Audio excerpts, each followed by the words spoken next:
Hello everyone. In this video, I'll guide you on how to remove Payoneer account from Etsy so you can update your payment details easily.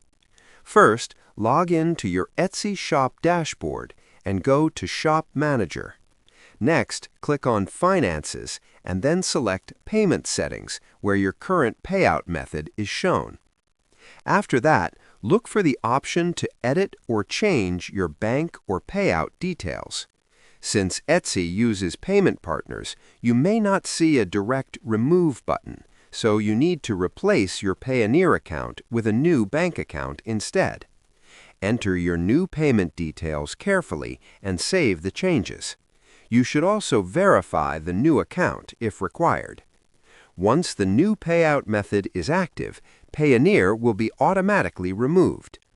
Finally, refresh your settings and your payment method should be updated successfully. Subscribe the channel for more videos.